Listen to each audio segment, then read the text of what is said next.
Welcome back to Mirror's Signal podcast. I'm your host, Josh Hulleran, and today we are joined by John Hughes, who is an ADI and an ADI trainer. In today's episode, we talk about a number of topics, including becoming qualified as a driving instructor and some of John's thoughts on the customer service that we provide and some of the things that he thinks we should go through during our training and how difficult it can be to become a driving instructor. There is a part at around the 29-minute mark where we did briefly talk about someone who took their own life. And if this is something that you've experienced, then there is support out there for you. If it is something that you would rather not listen to, then if you skip from about the 26-minute mark to around the 31-minute mark.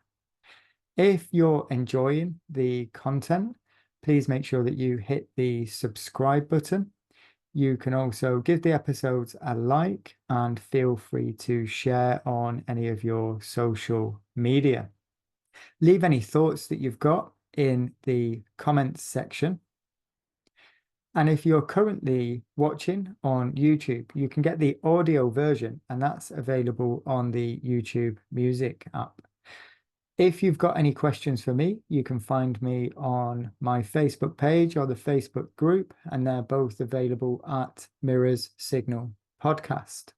For now, we will get on with the episode. I hope you all enjoy. John, how are you doing? I'm not doing too bad, Josh. How are you? I'm good, thank you. Thanks for taking the time to chat with me tonight. Yeah, okay. I've just got myself a nice little drink. Cheers, folks. Well, I mean, we have started recording a little late. We got lost talking and overshot. So it's a bit later than expected. But you enjoying your evening? Yeah, it's not too bad. Yeah, early finish today. Prepared for yourself. Although, as you know, bit of a technophobe. Yeah, but we got there in the end, Josh. We got there in the end. We are here and we can have a nice chat about some stuff. But where I would like to start with you, if we can, is a post that you put out that got me thinking a few days ago, I think it was, maybe a couple of weeks ago. And it was about the training to be an instructor and the training that's required to be a teacher in a school. And you're looking at years and degrees, and there's a lot that goes into teaching. And then we're almost expected to become a qualified driving instructor with 40 to 60 hours. What are you seeing as a trainer in the industry and dealing with PDIs? How are you finding it? I'm finding a lot of them want to do it on the cheap, not prepared to invest in the time. Now, if I can just come back on one thing for you, you talk about degrees, but the actual training course for the teacher is only about a year. Okay. I might be wrong, and then when they go to the first school, they still get on ongoing training. Yep. So it's like that we can drive, but we're expecting, or PGIs are expecting, to be able to get fully qualified within 70, 80 hours, which for me is not enough. Some can, depends on what your knowledge level is like, what your driving standards like. And more importantly, I don't know about you, but when I speak to potential people who want to train to become instructors, are they people? How do they talk? How do they come across? Do they communicate quite easily? Because there's some people I'm thinking, not the job for you. So I think that is a big thing, and I think certainly since the app culture, and probably since COVID, and people want to become a driving instructor, they're not prepared to put the time, effort, and cost into it. And that's when a teacher, the degree, if it's a 3-year degree, let's say maths, and they're living away from home, that's 18 grand a year. They're paying if you get the top grant, maybe a little bit more, 54 grand. Then another year doing the teaching course, whatever. And then, so they're coming out with a debt of, let's say, 60 grand to be a teacher. Okay.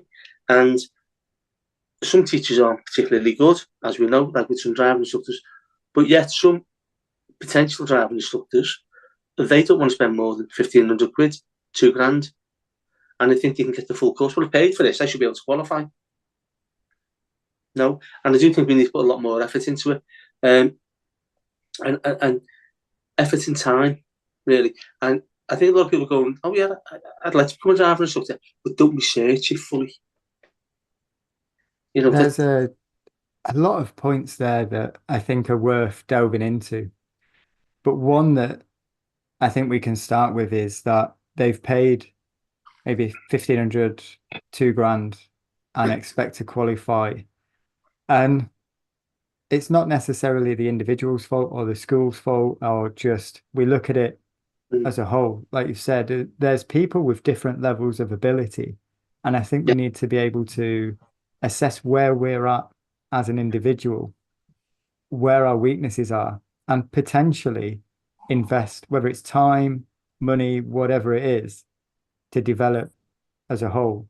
Because passing your part 3 isn't guaranteed. And there's a lot that goes into the build up to a part 3. Yeah, I agree. It's but it's coming back to that, putting the time and the effort in to do it. I mentioned before we started recording, when I was training in '86, I was unemployed, and the guy taught me to drive, said he'd train me, and I did about 160 hours sitting in watching lessons. I learned the craft. Now, it's a lot different then than what it is now, but I learned that craft. Now, and that was before I even did part 1, 2, or 3. But yeah, people want to do it all in 60, 70 hours. And that's just 2 weeks. So if someone said to you, start on a Monday, you're going to qualify the following Friday, what do you think? And you're going to earn 40, 50 grand a year, whatever the latest marketing strategy is. Yeah. Yeah. That's interesting what you've said. Your turnover, yeah. We'll gloss over that bit. Yeah. Yeah. But yeah, you won't earn, you'll turn over. Like, there are people that do earn quite a good amount, but to get down to business plans and strategy and whatever. But I know we're going off track a little bit, was like the market rate. What is the cost in your area? Don't care. We talked about this before we recorded. You make your own plan. What do you want to earn? How long do you want to work, etc. But there's a lot of people just think because I can drive, I can teach people to drive, or I taught my daughter to drive, or taught my best mate to drive. But it's not more complex than that, and this is why a lot of people fail in standards checks as well, because they don't go into how to do it, the 17 competences. And I don't like the word coaching. It's a buzzword. But it's client-centered learning. Really. I know, people think you can't ask questions, people think you can't instruct. Well, one of the definitions of coaching is to instruct. So don't be afraid to instruct, but there's so many, they just got to coach, ask questions. So I don't really need to know. And this is the problem, when you go for the training, and you're right, you come back and go, what they sold, how much they're paying for it, is what is the level of training they're going to get? What is the competence of their trainer? I've taken quite a few who have failed 2 part 3s with quite large schools, and they've never observed a driving lesson. I wanted to bring it back to that because you mentioned something that was quite interesting, that you'd sat in hours and hours of lessons before you'd even started the process to become a driving instructor. And that's something I've mentioned a hell of a lot on the episodes, is trying to get out and observe driving lessons. But what were some of the things that you picked up from observing lessons? How did it help you? Well, to be fair, we sometimes I'd be sitting in the back and thinking, I wouldn't do it that way. Or pardon me, fuck me, he was a bit harsh there. Because it was more tell more instruct than PSTs. But I was already thinking then about the ask the question. So I think instead of tell. But I picked up the way he managed and structured the lesson, really. And I use this phrase, and I know the other trainers, you put like bite-sized chunks, chunk it down. You know, and my wife's got a phrase which is Janet and John, make it ever so simple. If it needs to be made simple, simple. You know, and he was quite good at doing that, and I picked that up. You know, because it's simple things like, what does the clutch do?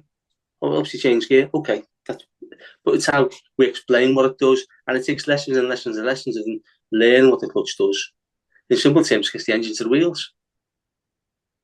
You know, Yeah. and it's how you chunk it and get it across to them. You know, and this is what I picked up from him sitting in there, and that was 160 hours. So I felt that when I passed part one, passed part two, he sponsored me on a pink, give me a job, give me a car. So I was unemployed at the time. That's why I probably had enough time to go and sit in. And I saved me dollar to pay for my exams. And actually sold my car to pay for my part three. I had battered old Mini, not 200 quid's worth, but it paid for my part three. And luckily, I passed the second attempt. But I had, when I first got in to deliver a lesson, my very first lesson on my pink, it felt natural. It just felt natural because I'd observed so many, and I knew the areas particularly well.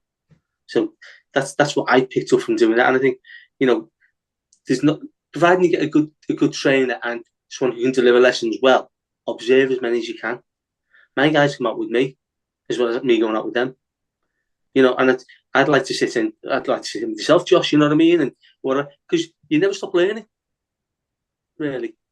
I've mentioned this. I don't know whether it was on a podcast or whether it was before I started recording, but I've had people sit in the back of my lessons who were considering becoming a driving instructor. And I've said, just come and watch one of my lessons, see what you think. One of them was a good friend, and he decided he couldn't sit in a car all day. He's a bit too active for that. But some of the questions that he raised about the lesson and what I did and how I did it almost made me question what I was doing and how I could do it better. So I was taking lessons. That's good. So I was learning from someone that wasn't a driving instructor.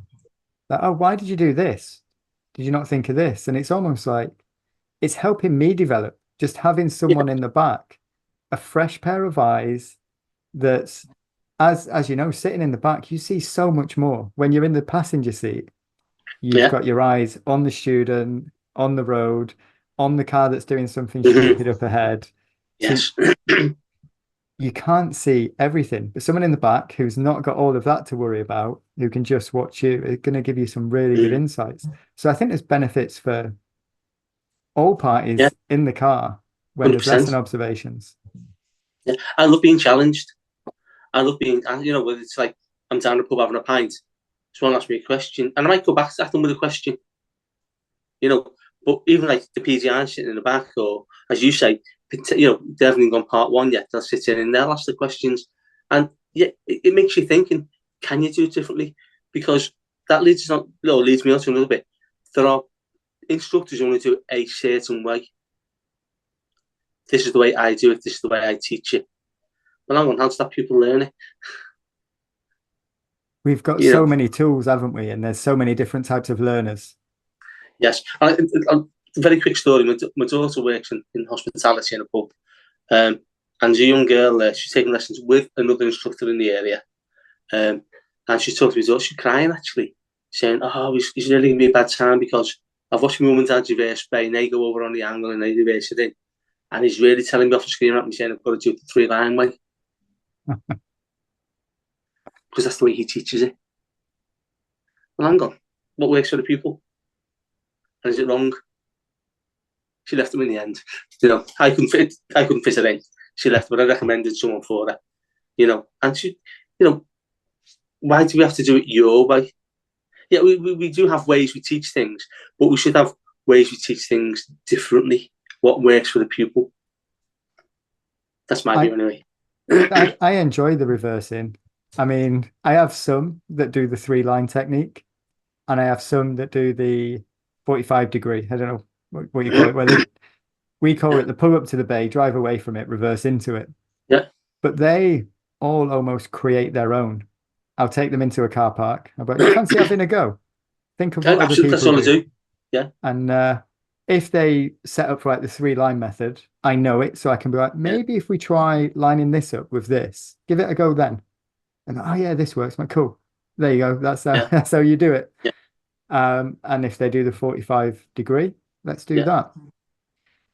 And I said to you before we started recording, sometimes I almost feel like I'm not really doing much as an instructor, but I That's what feel, if you're getting the end yeah, result. that's it. If they're coming up with it themselves, it's going to stick. It's like children, isn't it? You tell your children as much as you want, don't do that, you'll get hurt. Don't do that, you'll get hurt. They do it, they Still get do it. hurt, they don't do it again. Yeah, yeah, exactly. Yeah, yeah. And like coming back to the 3-line method, this is just me really, but well, a lot of trainers will say this. But what do we line up with that third line? Because we all sit in different positions. Some people are taller than others, shorter. So oh yeah, people say line your shoulder with the third line. Well, I'm sitting on top of the steering wheel, or the next guy's laying back in the seat. So for me, you've got to find that technique that works for you. But there was a post on, and you probably saw it, about the reverse bay. Some guy was a PGI practicing his reverse bay, blah blah blah, and he's practicing all the time with it, 3-line one. And there's another trainer, ORDIT trainer. I'm not going to mention any names, but they said there's 2 ways the angle's way, but actually there's 3 ways, because you actually drive into a bay and reverse back. Because all the guidelines stated in the DT1 is that a steering manoeuvre must have taken place. So you have to go into a forward bay and reverse straight back into the bay behind you. That's fine. People call it the cheats method, but it's fine. Even at the beginning of the test, when they say pull out to your left or your right and stop with your wheel straight, you can't drive directly into the bay in front of you. You're driving to bay left or right of you and come straight back because it's steering manoeuvre. People might say it's a cheats method, but what do we do in the real world? Do we go and line up 3 lines? Do we go and do a 45? Do we sometimes, just take that bit and come back? It's what works for them, really. So what I try and do is give them a go of each method. This is what's available to you. What works best for you? Give it between 2 cars. The 45 works better between 2 cars, John. Great. So we must get them to, as you say, I just go in, okay, give it a go. You've seen your mum and dad do it, or you've seen other people do it, give it a go. No matter if it goes wrong, we learn from it. We tend to be, if this is at an early stage as well. I had this conversation with a student today, actually. We're in an empty car park. But it's only white paint. What's the worst that's going to happen? But she said, I'm going to roll back in a minute. And she got a bit nervous. And I looked out of the back window. I'm like, okay, we're going to roll backwards. What are we going to roll into? So she looked out the back window. She was like, well, there's nothing there. I'm like, well, let's relax. Let's just let it roll. See what happens. See where we end up. And then go again. And I think this comes back to that people skills as well, doesn't it? It's reading the situation, reading your student. And the biggest lesson I've learned recently is not assuming you know what's going on. Yes. Yeah. Yeah. Assuming is, I can say to them, I'm going to assume a situation. It's like young lady today, and she's cutting the right-hand bends. So I'm going to tell you, my assumption is that you're looking down at the white line. How did you know? Because she admitted she was doing that when I said that. Because my experience is that you look where you steer where you're looking. So if you're looking over that way, you're going to go that way. So we talk about limit point analysis, and we've done this before, John. Yes. So let's just revisit it. Tell me what you remember about it. That's right. You should be looking up there rather than over there. Great. Should we try it again?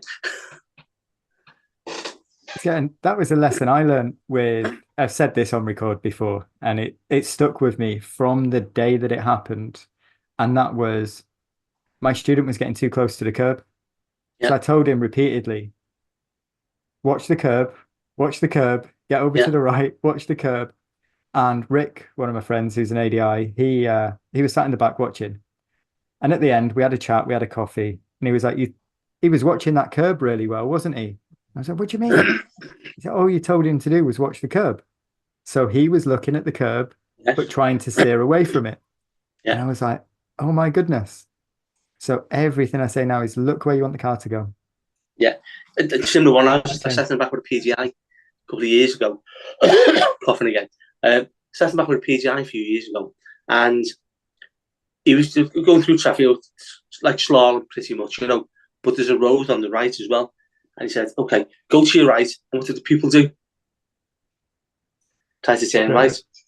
But it wasn't safe. So how could you rephrase that? So do you mean? So, well, instead of saying go right, go left, say to you, to me. Just go, just stay a little bit to you, stay a little bit to me. And I went, oh God, yeah. But it's simple that we don't really think about. Really. And that's like you saying, look at the curb, watch the curb. And I'm watching it. Yeah. Yeah. And next minute you wax the curb and there's your tyre gone. You're like, what did you do that for? Yeah, why didn't you watch? But then it comes back to watch where you're going, doesn't it? Again, back to children. Watch where you're going. Don't walk into that lamppost. Yeah. But those are all little things that I guess coming back to where we started. Yeah. When you watch and observe driving lessons, you can pick those up either in a good way or a questionable way.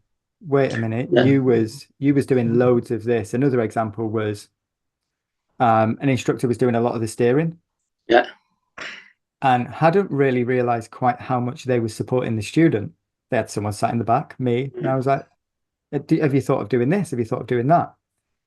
And it's those little things that I think make a big difference. And it comes back to watching others teach and being observed, even as an ADI. That's why I like being watched. Lessons. Yeah. I like being watched because people will pick up, because we all go stale. No one's perfect. No matter what your skill set is, no matter how good you are or how good you think you are, you can still learn. You can still learn. I'm sure I'd learn off you, and hopefully you'd learn off me. It's just different ways of doing it. I used to do when I first met Bob Morton, I worked for the Energy Saving Trust, and we used to do eco driving courses for ADIs. It was funded. It was all free for the ADI and whatever. But I remember sitting in the back, and because they had to do role play, not that I'm a big lover of role play, but they had to do a little bit of role play about eco driving and whatever. And I'm thinking, I like that. I'm having that. You know what I mean? But again, going to digress, one of the biggest things for me is people listening. You will ask the pupil a question, and you've already got an answer lined up for you've got a response lined up for the answer you're expecting. And you don't get the answer you're expecting, but you still give them the response. Listening. What did you say? Yeah, but yeah, it's we come back to like the teachers and whatever. We can't, how long does it take to become a joiner? How long does it take to become a plumber? And like we talk about ongoing training development and whatever. Why do footballers go training every day? Why is Tiger Woods and the golfers got coaches? What we can't just expect to qualify if we qualify. No, at all. We need ongoing training and development, as you say, sitting in, observing, listening, podcasts, whatever, online stuff. Just listen to other ADIs in the test centre. We need to always develop and train, and even teachers, when they qualify, we still have Ofsted going in, or standards check, and we're still giving training, diversity training, even, or different ways of doing stuff in the classroom. They still have all that training. The difference between them and us is we have to pay for ours. Yeah, but we should invest in ourselves. Well, we're a business, aren't we? So if we look at the bigger picture, and this covers something that we spoke about before we started recording, but as far as I know, I might be wrong, CPD is tax deductible because it's a business cost. Yes. Don't go quoting me on this. Anyone that's watching all this, I'm pretty sure it is. Your accountant. Yeah. I've put a load of my stuff through. I'm waiting for it to come back. It's tax deductible. So if we're running a business, then CPD, we can account for it. Now, I don't know where it stands for PDIs. I think additional, but as soon as you qualified, I don't know, because you're getting a new qualification, aren't you? And it's a new business. So we're not going to go down the route of accounting. But if we think later down the line, and what I see from a lot of you guys that I talk to, the audit trainers and the people that have been in the industry for a while that are doing some good things, is that investment in themselves. It's going to give you one of the best returns on investment long term. Yes, it does. And account for it. Set back to prices, price it in, because you're going to be developing and providing better lessons for your students and a better product. Yeah. Well, do you know what? That's a good call, because I don't know about yourself, Josh, but when the vast majority of our work, my work, is recommendation. It's very, very cool. I've had people. I've got one starting in September. It's been booked in since December. Wow. That's how far. I started a girl 2 weeks ago, Faith, and her mum had booked in a year before, based on the 16th birthday for the 17th birthday. Taught her sister, and I've had them booked in. Not one of them asked how much she charged, John. I mean, it's only on the day. How much do you owe you, John? Oh, it's X amount.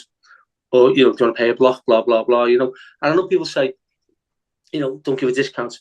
I do, because, if they pay a block up front for 10, I might give them 11. Okay? It's an incentive for them. Now, if I go into a shop, I'm a cheeky shot. If I go and buy a suit, do you know what I'm asking for? If the suit's quite expensive, you're going to give me a shirt and a tie. More often than not, I'll get a cheap shirt and a cheap tie. But I've got, if you don't ask, you don't get. And you're going to recommend that's that my company. Bit, and it works for me, works for our business. But when you do get stuff like that, if you get a shirt and a tie, the next time one of your friends is like, I need a suit, go this place, go there. So that's it. It spreads the word, doesn't it? Yeah. But a lot of people just pay by the hour. You know what I mean? There's quite a few that pay in advance and pay the block, and that's that's fine. So but that's the way I run my business, because I believe that if I bulk buy something, I want a discount. I'm more than not when I ask, I get. So if they're going to trust me, pay me X amount of money, let's give me a discount. And not only that, I know people say, oh, you're going to pay £48 before, blah, blah, blah. I work a lot on trust. I'm old school. You pay me on the day. But they're paid up front and they need to cancel. I had a young girl last night. She sent me a message. I can't make it, John. I've got the tummy bug. Don't want to pass it on. I'll send the money over now. I said, don't send the money. Let's see if I can fill the gap. Using Total Drive, the gap facility. Yeah. Put a gap out. It went. So why should I charge you? I was taking the gap. You know what I mean? Now, if it didn't fill the gap, she'd have been paying. And she'd be just happy to pay. Yeah. It's all about being fair with them, really. And so many people, I'm really digressing now. Sorry, Josh. No, you go. It's a big bugbear of mine about customer service. People won't get out the car and knock on the fucking door. You know what I mean? Send them a text, I'll wait 10 minutes, and then I go, well, hang on, I've got a 2-hour lesson booked with you. Wait there. Or be prepared to go back. Either you're going back in a bit of theory, a bit of theory test stuff, or a 20-30 minute drive. They've paid for that. Go back and give them it. But this is quite hard for me to say this, actually, about getting out and knocking. I'll digress first. I went to see The Who last year. I'm a big Who fan. Went to the local stadium in St Helens. My wife went to the bar to get the beers. She's come back with a beer. And she's going to come back with a beer. And she said, to get me a text. I said, no. The first time she was in the queue to get the beer, sent me a text saying, the queue's massive. Didn't get the text 25 minutes after. So if you send a text, don't assume they've got it. I lose track of time. Do you lose track of time? Oh, absolutely. Yeah, I don't know what day it is half the time. Yeah. Happy Thursday, mate. But yeah, our phone's on silent all the time. I don't really get the messages all the time, But one thing, before we had mobile phones, you had to get up the door and knock, But I had a young pupil last year take her own life. She's 19. She had issues all her life. And I go knock on the door. If she wouldn't answer the text, because I was saying, I'm here. Sometimes she'd come out, sometimes I'd text. But if she didn't answer the text, I'd go knock on the door. And nearly always she'd come out. And sometimes she'd had a chat. Chat to the door. sometimes she got in, yeah, okay, John, let's go. And I just drive around the corner and have a chat. Now, this young girl, unfortunately, had issues and some mental health issues. But for me, knocking at that door and getting her out of the house and talking to her, it helped her. Because she didn't answer the text, but the knock at the door, she'd come and answer. And she just wanted someone to talk to sometimes. Now, we don't know what's going on in those people's lives, and particularly now with so many young people suffering from mental health issues, really. Anyway, she took her own life about this time last year. It wasn't nice, wasn't good. But I do find it hard to talk about. But I just think we're in the service industry. Get out and knock at the door. Now, if they're on a tower block, no, I'm not going to. You know what I mean? I get out and press the buzzer and whatever. I'm not going to walk up 10 flights of stairs. You know what I mean? Well, you've seen me, I'm probably not. Probably wouldn't make it. But I just think, as a service industry, we need to think about not ourselves. What's client-centred about not knocking at the door? What's client-centred about insisting on a 2-hour lesson? What's client-centred about a lot of the stuff that we do? Yeah, we're important, we're in business, we need to earn a living. But let's look at the service we're providing, really. And that's what I try and instill into my guys and any PDIs. You're a service, service industry. Give a service. What would you like? You're making me feel bad now. I don't knock on the door. But I had it last week. I had a student text when I got there, no reply. Text about 10 minutes later, no reply. Rung him at 20 past, no answer. So I texted him, it was about 35 minutes. I'm like, look, I've been sat outside. I'm going to go. Drop me a message when you get it. If there's time, I'll come back. If there's not. If there's time, I'll come back, yes. And he messaged a few hours later. He's got a young baby. That's why I didn't knock. I didn't want to wake the kid. But he messaged a few hours later. Really sorry. Was up all night. Slept through the lesson. It was like, I've already sent payment, so you can deal with that. Yeah. And I charged him for the hour. I didn't charge him for the 2-hour lesson. I said, look, I was back home. Yeah. And it's not great for my bank balance. But if I look later down the line, because he would have been happy to pay. He said I would have paid. It was my mess up. Like, look, I was sat outside your house for about 35 minutes. I was back home. I was out of the house an hour. I'll charge for that hour. And that, I think, longer down the line is going to mean more recommendations, more business, rather than my instructor's all right, but shop around. See, sorry, can you carry on, Josh? Because people go for the cheapest, and some people go on recommendations. And I'm not the cheapest in the area, but I feel like I do give a good service for what I'm offering. Apart from the door knocking, I might have to change my stance on that next time I have someone not turn up. Yeah, it's just before we had mobile phones, what do we do? Yeah, we got off the car and knocked. Now, someone said I won't get off the car because one time when I knocked, I got the dad up, and the dad was on night and he couldn't give me a muffle. Well, okay, I'm awfully sorry about that, but maybe have a go at your son for not being here, or have a go at your daughter for not being here. Now, I thought I'd knock so they didn't lose their money. Or so you're not paying for something that they've not delivered. Yeah, so I'm awfully sorry about that, and I do apologise, but you know what I mean? It's like, you could have knocked. You might well have woken the baby, might well have woken him up. You'd have seen him, and you'd probably said, don't take the lesson. Don't worry about it, I'll see you next week. You know what I mean? And that's, so I do believe in knocking at doors. It is the last resort. Yeah, I'll text. Most of the time they're watching in the window.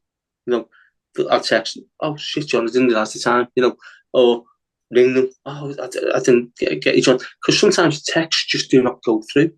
Yep. It's like my wife at the concert last year, she sent me a text, didn't come through for 25 minutes. 2 pints down the line. So I do think we have to look overall, and again, it comes back to how you start that process of becoming a driving instructor. And you said about teachers and whatever, and I think we need to invest an awful lot more, not just in learning to deliver a lesson, we need to learn how to be empathy, and be human. and be, be fair. Really, how would you like to be treated in that situation? But there's too many that are just like, oh, you've waited 10 minutes, I'm going off now. I've got myself 80 quid for 2 hours, just going to Costa for a coffee. Really? Let's be fair, and that's all some people are about. Try and give what you can get. It's like the girl yesterday cancelled the lesson. She's not well. First time she's done it. No reason to disbelieve her. I filled the gap. Now, some people would say, yeah, send me the money and then fill the gap with someone else. To me, that's not morally right. That's what I tend to tell mine. I do have my terms and conditions, but I'll also say if I can fill it, then I'm not going to charge. And it's maybe not the best business model in that immediate, like the right now moment that you're potentially down. But again, longer term, if you're wanting to build a business and a brand in your area, then it's not about the right now. It's about, and I guess that's investing in potential students, their friends of friends. Yeah, it's like, sorry, go on. I was just going to say the backlog isn't going to stay forever. No, but it's like even when I went out of the industry, when I went into Fleet, early 90s, I was one of the most expensive in the area, really. And when I come back, and this is going to make me feel really old, that we have our Facebook page, but then people, word of mouth, it's like people get in the car and say, you taught me Nan, John. You taught me Mum. I think, oh, for fuck's sake. You can edit that one. But that's it. So your reputation over the years goes before you. You had a good pass rate then, you're going to get a good pass rate now. You're fair with people, really. And again, it's coming back to, I did, when I was doing the Fleet, I delivered on behalf of a company I worked for, went into schools. It's all to do with and children in need, and went to schools, and we delivered like about 4 a day to like KS1, KS2 stage kids. And it's like just a little bit of fun, a little bit of a fun presentation, a little bit of they had to draw pictures and do pictures, a lot of colouring. About an hour session to go, but I could hear some of the teachers in the rooms and they were screaming at the kids. And I'm thinking, I hope that's not my kids.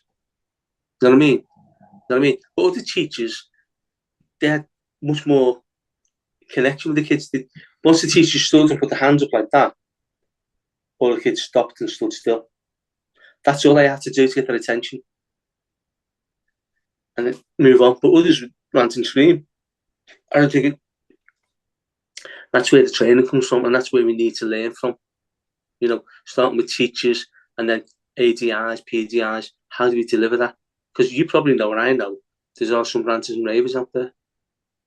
You probably get them, oh, my lesson instructor shouted at me, and yelled at me. Well, that means they haven't got control of the lesson. And then the students are scared to make mistakes. And I tell them, like, if people aren't making mistakes, they don't need me. So it can't be a mistake. It's learning. Yeah. Let's learn. It's going back to, I don't know if it was on record, but the young lady got with the roundabouts. I said, if you go and I end up stopping you, you've learned from me. We'll point out why I've stopped you. But I only stop at the last resort. And I didn't have to. She nailed it every single time, really. But I want them to make mistakes. Even when we do the forward or reverse pay, I want them to get it wrong. Yep. So they're comfortable fixing it, correcting it. Don't want to get it nailed on every single time, because sod's law is on test they'll get it wrong. And they won't be comfortable fixing it. Yep. And correcting it. You let them get it wrong. We talked before about getting in the wrong lanes, going the wrong way.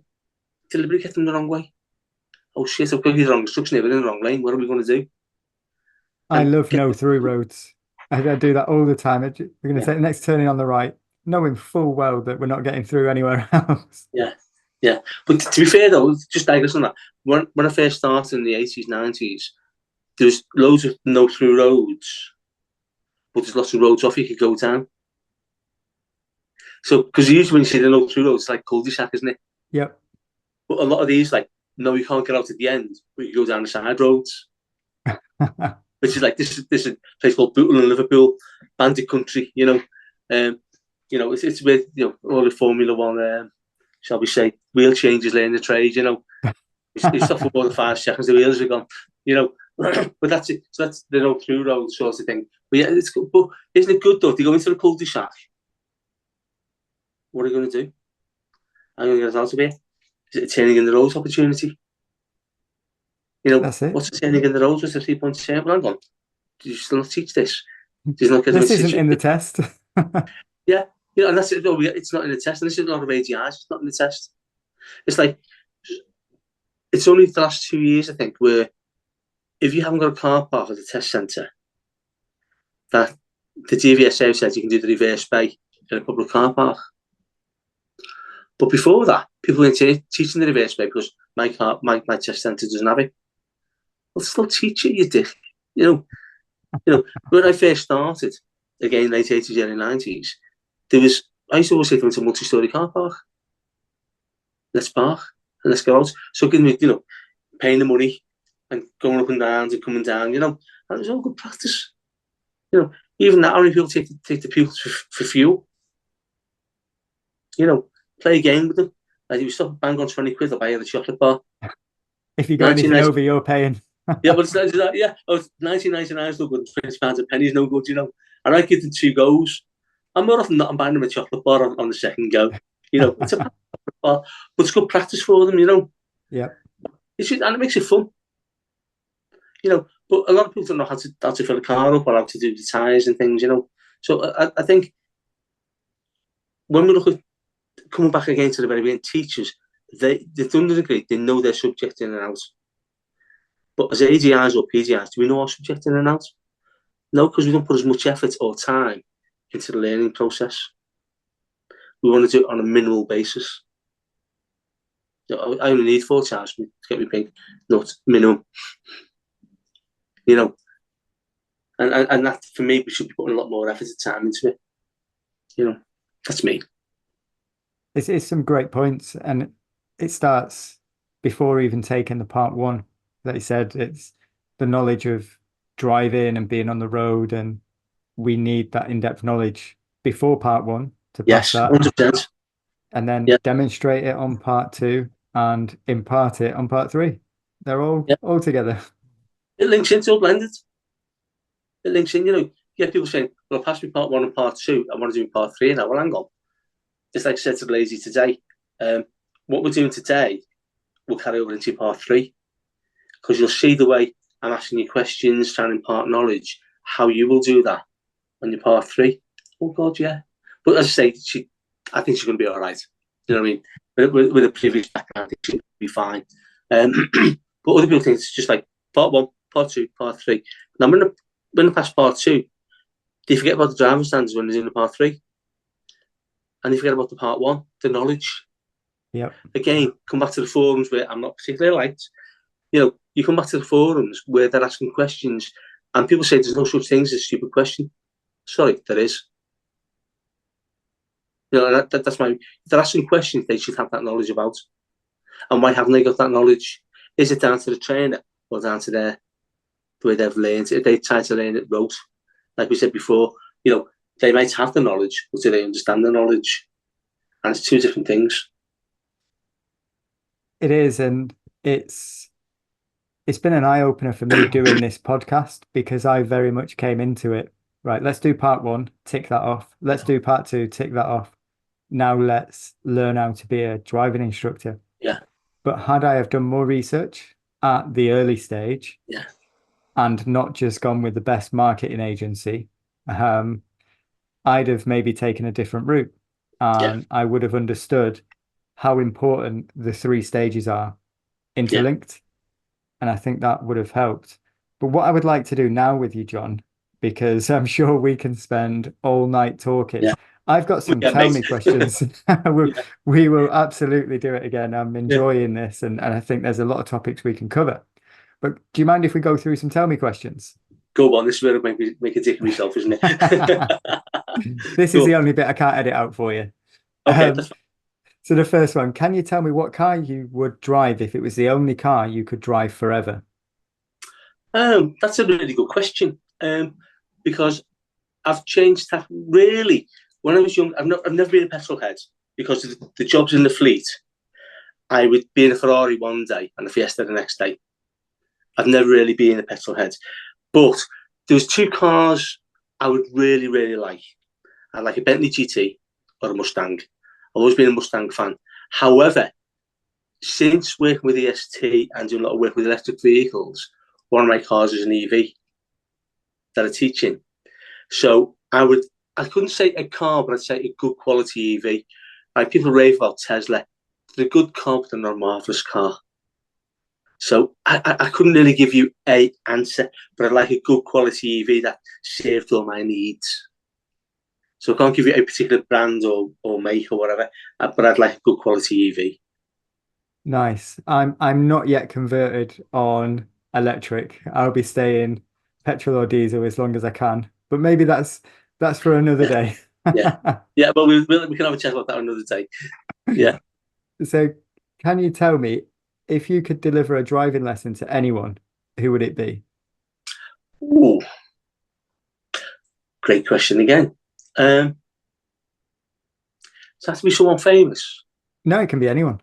No. I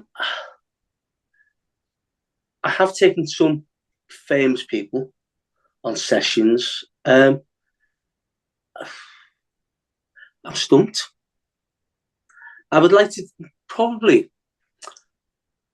I'd like to deliver a session to someone who probably knows it all or thinks they know it all but knows fuck all, and see what they could take from it and what I could take from it and see if I could have any success with them. So I can't really mention any names, really. It's coming back to the age-old thing. I'm a good driver. I should make a good instructor. I couldn't really mention anyone. But someone who's going to be a challenge. I'd love a challenge. I really love a challenge. I love a challenge. You can have that one as an answer. I'll let you. Anyone that's going to be a challenge that thinks they know everything already. Yeah, I'd love to give it a go. Yeah. Can you tell me your favourite book? Oh, I do like Coaching for Performance. If we're looking at industry books, this is John Whitmore. I read that about 20 years ago, and I think it's a good book. Although it's not necessarily focused on driver training, there's lots of little nuggets in there that you can use. Now, one of my favourite nuggets from that book is to do with observation, and it's about how we look and how we see, which are 2 different things. So there's a phrase in that where a tennis coach is talking to the tennis player and saying, "Are you watching the ball?"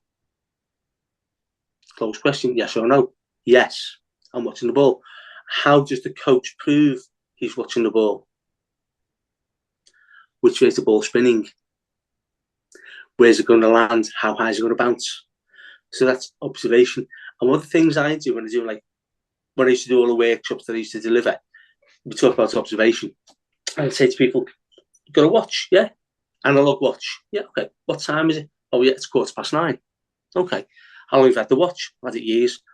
What's in the 6 o'clock position on your watch? Is it number 6, Roman numeral, straight line, dot, date, something else?" 90% couldn't tell me, even though they just looked at it and had it years.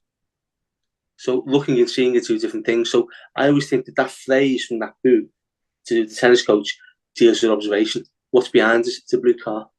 Now, what's behind us? It's a blue car being driven by a guy. Okay. What's behind us? It's a blue car being driven by a guy who's getting a bit of grief off his missus. So it's the thing, like it's how we take that information in. So I do like that book, and it's a book I do return to now and then, and that's an industry book. Other books, not really. I just tend to read on holiday, but I do like Coaching for Performance. Nice. I like the tips that you've got out of that as well, and it's that deeper knowledge. It fascinates me when I do have time to read, when I can get little nuggets like that. I love it. Yeah, it's interpretation, really. Nice. The next one. Can you tell me the best advice you ever received? And it's advice I always give out to people: take no shit. Nice. And don't trust your best friends. Don't even trust your best friends. Another good one there. That's take no shit. And I always give it to take no shit off anyone. And that's why probably I'm not liked by certain people or disliked by people, because I'll say it as it is. And it's coming back to earlier on. Oh, you're fine, you'll be okay, you'll do it. And it's like, no, you won't. We don't want all this. I'm into it, it's what went up the other day. I don't know if you saw what I put up the other day, Josh. I had a text conversation with someone on Saturday. They wanted lessons. Yes, I did. Yeah. And now I kept it short and brief. And my opinion, professional, people saying it's unprofessional. It was one of my instructors might have availability, depends on where you are and whatever. It's £40 an hour. That's far too much money, paying £34 with my old instructor. Go back to your old instructor then. No, he stopped due to ill health. Can you help find me an instructor? Why did I help you find you an instructor? And why would I? Now, people say, well, that was far too abrupt and that wasn't particularly nice. My view is, one, why should I waste my time finding an instructor for them to go somewhere else at a cheaper rate? And before they let me know the instructor was ill, why should we reduce our prices? That's our price. So so I was to the point. Why do we do like chapter and verse and a couple of words will suffice? Because sometimes, and I said this before, and I'm probably doing it now, but instructors, trainers waffle on too much when it's simple, or they use words that we don't really need to use. Keep it simple, and that's me. So yeah, take no shit. But people don't like it. Yeah, I mean, I've been following your comments in your posts for a while now. I quietly watch and read. And it doesn't matter if you disagree. I don't mind people disagreeing. You know what I mean? I'm all for challenge. If you don't, what I don't like is people who block you. Yeah, that's cowardice. Challenge it, and be prepared for someone else's views. You know what I mean? I'm not always right. You know what I mean? And I will listen to other people's views, but challenge, don't just give me abuse. Challenge it. Tell me why you don't agree with it, because I'll tell you why I don't agree with it. I think that sometimes gets lost, doesn't it? We can all have views, we can all have opinions, and we're all entitled to them. But a debate often opens up, like you were saying about looking and perspective, Yeah. Maybe it'll change your opinion or maybe it'll change someone else's opinion. Mm. But if you block someone or stop talking or silence someone, that's the end of it. You can't go any further with it. Yeah. So we've gone off on a bit of a tangent. I'll try and keep it on point. I'll get back to the next question. Go on then. Can you tell me one message you would give someone who's coming into the industry? Invest in yourself. Train more than the minimum requirement, because that is a minimum requirement. People think it's a maximum. And don't be afraid to ask. And be prepared to, how can we say, be disappointed or be told forthrightly that you need to change your ways. Really. Being open-minded.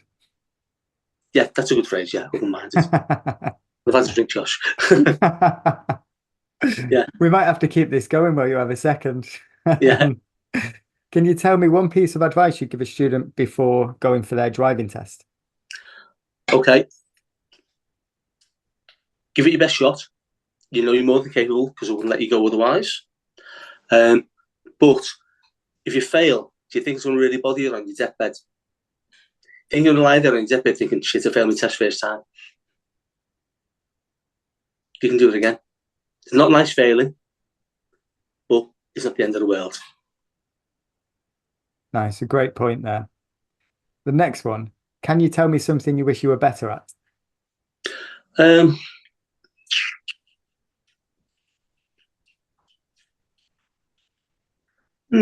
Lots of things, really. There's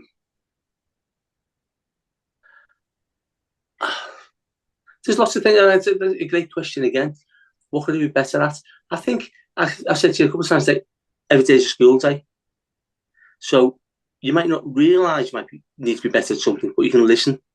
You can learn from different things. I'm going to look back with hindsight. I like to be a bit more tolerant with my kids. at the time. I was quite strict, carry on with them. But I think I'd like to be, now with hindsight, and I'm older.